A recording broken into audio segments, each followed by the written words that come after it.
అందరికీ నమస్కారం. భగవంతుడు శ్రీకృష్ణుడు చెప్పిన దాని ప్రకారం ఏ పాపం చేయటం వలన మనిషికి ఒక్క జన్మ లభిస్తుందో తెలుసా? ప్రతి ఒక్క మనిషికి కూడా వారు చేసుకున్న కర్మలను బట్టి వారికి మృత్యువు తర్వాత శిక్షను అనుభవించాల్సి ఉంటుంది. ఎప్పుడైతే వారికి శిక్ష అనేది పూర్తవుతుందో ఆ తర్వాత వారికి భూలోకంలో మరో జన్మ అనేది లభిస్తుంది. అయితే ఎవరైతే ఎలాంటి కర్మలు చేస్తారో అలాంటి వారికి వారి కర్మానుసారం తిరిగి అలాంటి యోనిలోని జన్మరీత్యా లభిస్తుంది. అయినప్పటికీ ఇది మీకు తెలుసా? ఏ శాపం కారణంగా మనిషికి ఒక్క జన్మ లభిస్తుంది అనేది, మరియు అది ఏంటి? ఆ పనిని మనుషులతో తమ జీవితంలో పొరపాటును కూడా చేయకూడదు. దీనివలన మనుషులు నరకానికి వెళ్ళవలసి వస్తుంది.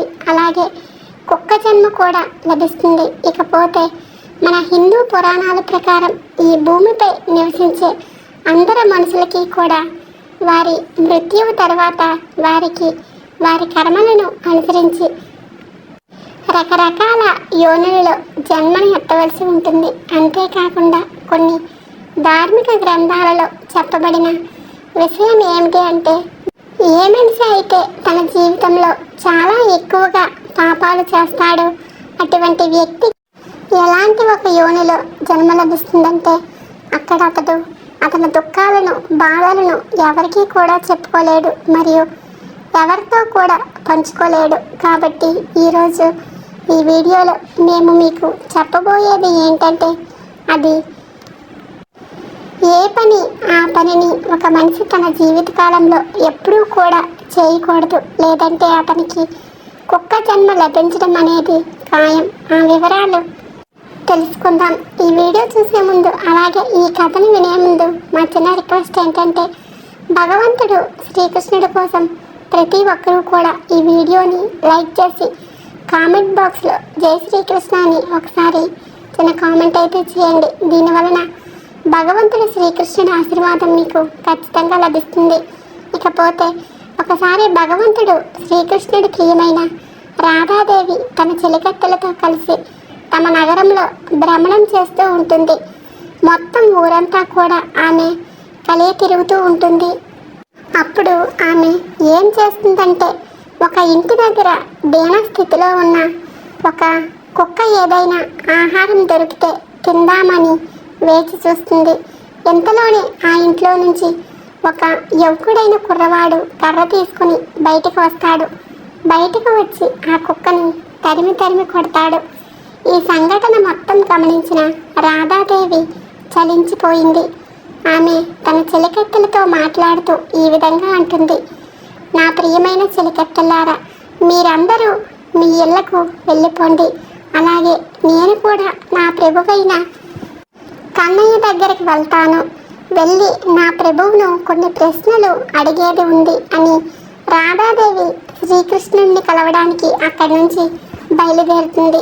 ఇక మరోవైపు శ్రీకృష్ణుడు తన రాజభవనంలో స్వర్ణంతో చేయబడిన సింహాసనంపై ఆసీనుడై ఉన్నాడు. ఇక అప్పుడే తన దగ్గరికి రాజభవనంలోకి తన ప్రియమైన రాధాదేవి చేరుకుంటుంది. మరియు శ్రీకృష్ణుడితో రాధాదేవి ఈ విధంగా అడుగుతుంది, హే ప్రభు, ఈరోజు నేను మన నగరంలో భ్రమణం చేస్తున్నప్పుడు నేను గమనించింది ఏంటంటే, ఒక కుక్క చాలా దీనస్థితిలో ఉండి తన జీవితాన్ని గడుపుతుంది.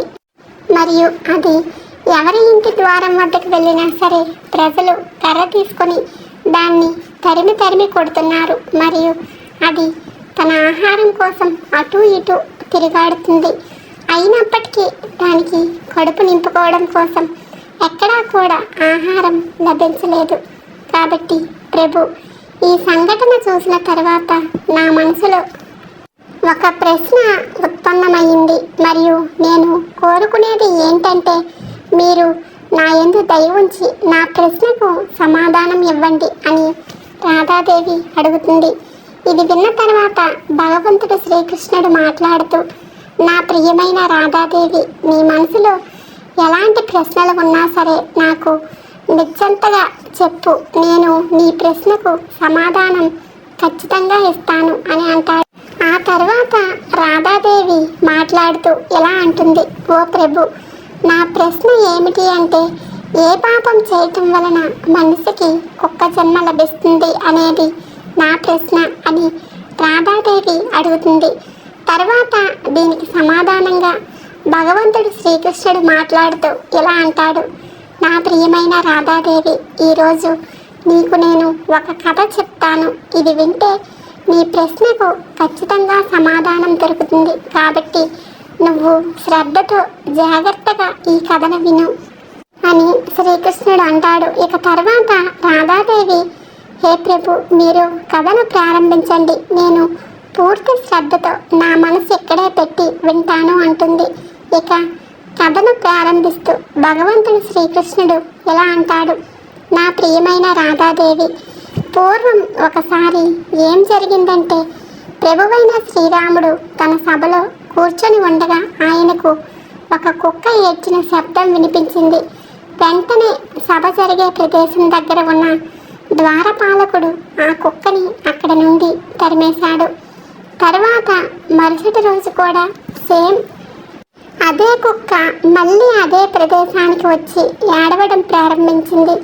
ఈసారి మళ్ళీ ద్వారపాలకుడు ఆ కుక్కని అక్కడి నుంచి తరిమేశాడు. ఇలా సభ జరిగే మూడవ రోజు కూడా అదే కుక్క మళ్ళీ ఆ ప్రదేశానికి వచ్చి ఏడవడం ప్రారంభించింది. దీంతో భగవంతుడు శ్రీరాముడికి మనసులో ఒక అనుమానం వచ్చింది.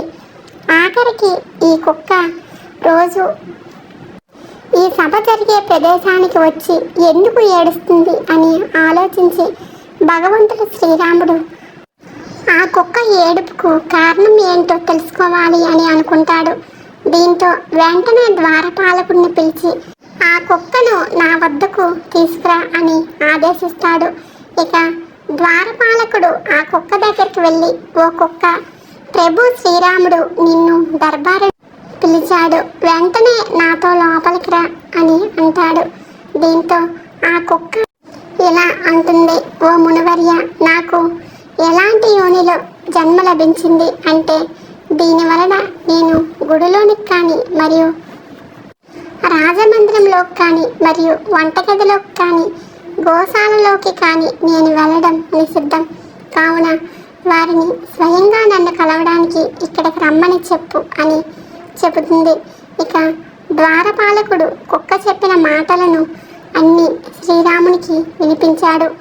ఈ మాటలు విన్న శ్రీరాముడు తానే స్వయంగా ఆ కుక్క దగ్గరికి వెళ్ళి ఆ కుక్కతో ఇలా అంటాడు, నువ్వు ప్రతిరోజు నా దర్బారు బయట నిలబడి ఎందుకు ఏడుస్తున్నావు అని అడుగుతాడు. ఇక కుక్క మాట్లాడుతూ భగవంతుడు శ్రీరాముడితో ఇలా అంటుంది, ఓ ప్రభు, నేను ఎలాంటి తప్పు కూడా చేయలేదు. అయినా సరే ఒక సాధువు నన్ను రాయితో కొట్టాడు. అందువలన నా కాలు విరిగిపోయింది. నా కాలు విరగడం వలన నాకు నడవడానికి చాలా ఇబ్బందిగా ఉంది. ఈ కారణం వల్లనే నేను రోజు మీ దర్బార్ దగ్గరికి వచ్చి ఏడుస్తున్నాను అని చెప్తుంది. ఇక భగవంతుడు శ్రీకృష్ణుడు మాట్లాడుతూ, హే ప్రియమైన రాధాదేవి, ఇలా కుక్క యొక్క బాధను చూసి ప్రభువు శ్రీరాముడికి చాలా దుఃఖం కలిగింది. దీంతో ప్రభువు శ్రీరాముడు తన ద్వారపాలకుడిని పిలిచి, ఓ ద్వారపాలక, వెంటనే వెళ్ళి ఆ సాధువు ఎక్కడున్నా సరే అతన్ని వెతికి పట్టుకొని నా దర్బారులోకి శీఘ్రంగా తీసుకురా. వెంటనే భగవంతుడు శ్రీరాముడి ఆజ్ఞ మేరకు ఇద్దరు ద్వారపాలకులు ఆ సాధువు ఇంటికి వెళ్తారు. అక్కడికి వెళ్ళి సాధువును పట్టుకుని భగవంతుడు శ్రీరాముడు దర్బారులోకి తీసుకువస్తాడు. ఆ సాధువు దర్బారులోకి వచ్చాక ప్రభువు శ్రీరాముడు మాట్లాడుతూ ఆ సాధువుతో ఇలా అంటాడు, ఇది నిజమేనా? నువ్వు ఆ కుక్కని రాయితో కొట్టావా? అందువలన దాని కాలు విరిగిపోయింది మరియు అది ఇప్పుడు సరిగ్గా నడవలేకపోతుంది.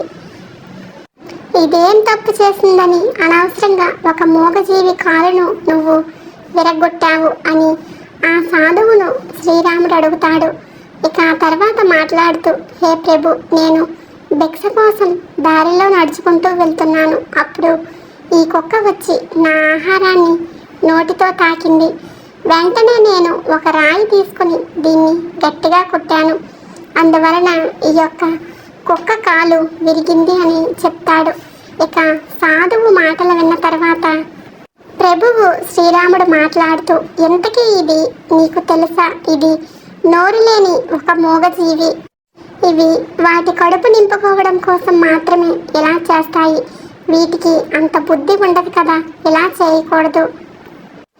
అయినా కూడా ఒకవేళ ఇది భోజనాన్ని తాకితే ఇందులో కుక్కకి ఎలాంటి తప్పు లేదు. ఇలా చేయటం అనేది దీనికి ప్రకృతి సిద్ధంగా వచ్చిన స్వాభావిక లక్షణం. అలాగే ఈ మాత్రం దానికి మీరు ఈ కుక్కకి ఎంత పెద్ద శిక్ష వేయటం సరైనది కాదు. మరియు తప్పు చేసింది ఇది కాదు, తప్పు చేసింది మీరు. మీరు ఒక సాధువై ఉండి కూడా ఈ కుక్క కాలును విరగ్గొట్టారు కాబట్టి మీరే ఇందుకు అపరాధి అవుతారు అని శ్రీరాముడు అంటాడు. ఇక ఆ తర్వాత ఏం జరిగిందో భగవంతుడు శ్రీకృష్ణుడు చెప్తూ, హే ప్రియమైన రాధాదేవి, భగవంతుడు శ్రీరాముడు ఆ కుక్కతో ఎలా అంటాడు, ఈ సాధువు నీ పట్ల చేసింది తప్పు కాబట్టి ఇతనే అపరాధి అవుతాడు. కాబట్టి నువ్వు ఇతడికి ఏ శిక్ష విధించాలి అనుకుంటే ఆ శిక్ష విధించవచ్చు అని అంటాడు. ఇక భగవంతుడు శ్రీరాముడి యొక్క ఈ మాటలను విన్న ఆ కుక్క మాట్లాడుతూ ఇలా అంటుంది, ఓ భగవంతుడా, మీరు ఈ సాధువును ఏదైనా ఒక రాజభవనానికి రాజును చేయండి అని చెప్తుంది. ఇక ప్రభువు శ్రీరాముడు కుక్క చెప్పిన మాటలను స్వీకరించి ఆ సాధువుకు మంచి అందమైన బట్టలను తొడిగించి ఒక గుర్రంపై కూర్చోబెట్టాడు. తర్వాత ఆ సాధువును తీసుకొని వెళ్ళి ఒక అందమైన రాజభవనానికి రాజును చేశాడు. ఇక ఎప్పుడైతే ఆ సాధువు రాజుగా మారి స్వర్ణంతో చేయబడిన సింహాసనంపై కూర్చుంటాడు, అతనికి వస్త్రాలు కూడా రాజులు ధరించే వస్త్రాలు లభించాయి. ఇన్ని అద్భుతమైన అంగరంగ వైభవమైన సౌకర్యాలు పొందిన తర్వాత ఆ సాధువు ఎంతో ప్రసన్నుడయ్యాడు మరియు ఆలోచించడం మొదలుపెట్టాడు. నేను ఎప్పుడు కలలో కూడా ఊహించలేదు నేను ఒక రాజు అవుతానని, మరియు ఈ కుక్క నన్ను రాజును చేసేసింది. నిజంగా ఈ కుక్కకి ఏమాత్రం తెలియలేదు, ఎందుకంటే నేను దాని కాలు విరగొట్టాను. కానీ అందుకుగాను అది నన్ను శిక్షించడానికి బదులుగా రాజభవనానికి రాజును చేసేసింది అని అనుకుంటాడు. ఇక ఇది చూసిన అక్కడ ప్రజలంతా ఎంతో ఆశ్చర్యపోతారు మరియు ఆ ప్రజలంతా కలిసి ప్రభు శ్రీరాముడిని ఏమని అడిగారంటే, ఓ ప్రభు, ఈ కుక్క ఆ సాధువును శిక్షించడానికి బదులుగా అతన్ని రాజభవనానికి రాజుని ఎందుకు చేసింది? పైగా అతడు ఈ కుక్క కాలు విరగొట్టాడు కూడా అని అడుగుతారు. ఇక గ్రామంలోని ప్రజలు ఈ మాటలు ఇలా అనడంతో మాట్లాడుతూ, ఈ ప్రశ్నకు సమాధానం మీకు ఆ కుక్క మాత్రమే ఇవ్వగలుగుతుంది అని చెబుతాడు. ఇక ఆ గ్రామంలోని ప్రజలు ఆ కుక్క దగ్గరికి వెళ్ళి దాన్ని అడిగారు. అది ఏంటంటే, నువ్వు ఆ సాధువుతో ఇలా ఎందుకు చేశావు? అతన్ని శిక్షించడానికి బదులుగా అతన్ని నువ్వు ఒక రాజభవనానికి రాజును చేసేసావు అని అంటారు. ఇక వారి మాటలు విన్న కుక్క నవ్వుతూ ఇలా అంటుంది, మీరు నేను ఇలా ఎందుకు చేశానో తెలుసుకోవాలని అనుకుంటున్నారా? అతన్ని శిక్షించడానికి బదులు ఎందుకు రాజును చేశాను? ఇక మళ్ళీ భగవంతుడు శ్రీకృష్ణుడు రాధాదేవితో మాట్లాడుతూ, హే ప్రియమైన రాధాదేవి, ఆ కుక్క వారందరికీ ఏమని చెబుతుందంటే, ఇక మీరందరూ ఇది వినండి. ఈ అన్యాయం చేసే రాజు మొదలుకొని ఇంటి ముందు భిక్షం కోసం వచ్చిన బిచ్చగాడిని తరిమి కొట్టే వ్యక్తి, అలాగే ఇతరుల సంపదను దోచుకునే వ్యక్తి మరియు పేదవారిని చిత్రహింసలకు గురి చేసే వ్యక్తి మరణించిన తర్వాత వచ్చే జన్మలో కుక్కలాగానే పుడతాడు. మరియు ఇది ఒక సత్యం కూడా.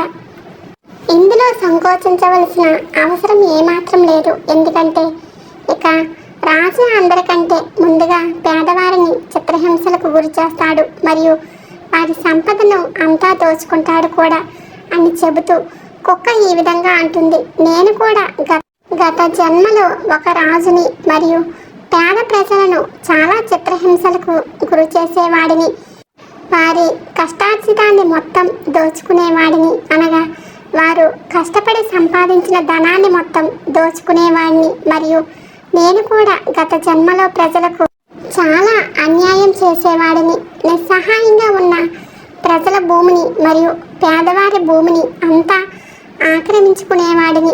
నాకంటే కింది స్థాయిలో ఉన్నవారిని చాలా చిత్రహింసలు పెట్టేవాడిని. ఈ కారణం వలనే నాకు ఈ జన్మలో కుక్క జన్మ అనేది లభించింది. ఇప్పుడు నేను చేసిన పాపాలకు ఫలితాన్ని నేను అనుభవిస్తున్నాను కూడా. మరియు ఇందువల్లనే నేను ఆ సాధువుని రాజును చేశాను. దీని వలన అతడికి కూడా వచ్చే జన్మలో కుక్క జన్మ లభించాలి. అప్పుడే అతడికి కుక్క జీవితం ఎలా ఉంటుందో అనేది అర్థమవుతుంది. మరియు తమ పొట్ట నింపుకోవడం కోసం ఎంతమందితో అది తన్నులు పడాల్సి వస్తుంది అనేది కూడా తెలుస్తుంది. అంతేకాదు మా కుక్కల జీవితం అంత ఈజీగా ఉండదు కూడా అని చెబుతుంది.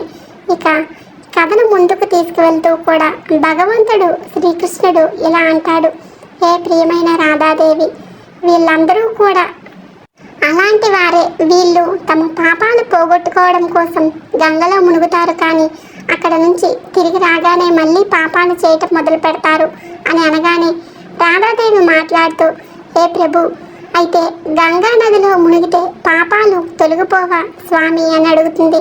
దీనికి సమాధానంగా భగవంతుడు శ్రీకృష్ణుడు నవ్వుతూ ఇలా అంటాడు, హే ప్రియమైన రాధాదేవి, గంగలో మునగటం వలన కేవలం ఎలాంటి పాపాలు మాత్రమే పోతాయి. అవి ఏంటంటే తెలిసి తెలియక చేసిన పాపాలు మాత్రమే తొలగిపోతాయి. అంతేకాని కావాలని చేసిన పాపాలు అస్సలు తొలగిపోవు. తప్పు అని తెలిసి కూడా చేస్తే కనుక ఆ పాపాలు తొలగిపోవు. మరియు గంగలో మునగడం వలన ఇలాంటి మనసులు మాత్రమే పవిత్రంగా మారుతారు. ఎవరి మనసు అయితే పవిత్రంగా స్వచ్ఛంగా ఉంటుందో వారి మనసులో ఎలాంటి కుళ్ళు కుతంత్రాలు ఉండవు, చెడు ఆలోచనలు ఉండవు.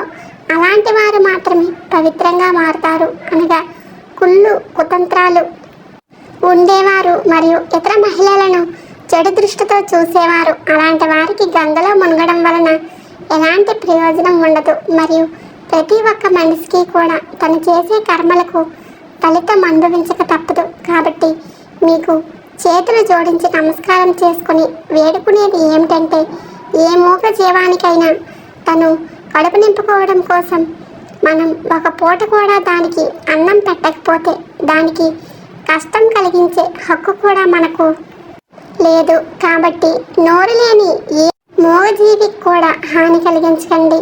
అనగా కుక్కకు కానీ ఏదైనా మూగజీవానికి కానీ మీ ఇంటి ముందుకు వచ్చినప్పుడు దానికి అన్నం పెట్టేటప్పుడు దాన్ని కొట్టడం కూడా చేయకండి. ఎందుకంటే అది కూడా ఒక జీవం ఉన్న ప్రాణమే. దానికి కూడా నొప్పి అనేది ఉంటుంది.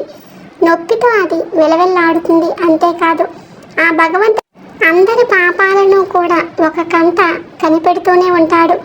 కర్మఫలం అనేది అనుభవించక తప్పదు. ఈ విధంగా భగవంతుడు శ్రీకృష్ణుడు తన ప్రియమైన రాధాదేవికి ఏ పాపం చేయటం వలన మనిషికి కుక్క జన్మ లభిస్తుందో వివరించాడు. ఈ వీడియో నచ్చితే ఖచ్చితంగా లైక్ చేయండి, షేర్ చేయండి, అలాగే మన ఛానల్ని సబ్స్క్రైబ్ చేసుకోండి. వీడియో నచ్చితే కామెంట్ బాక్స్లో జై శ్రీరామ్ అని కామెంట్ అయితే చేయండి. వీడియో పూర్తిగా చూసినందుకు ధన్యవాదాలు.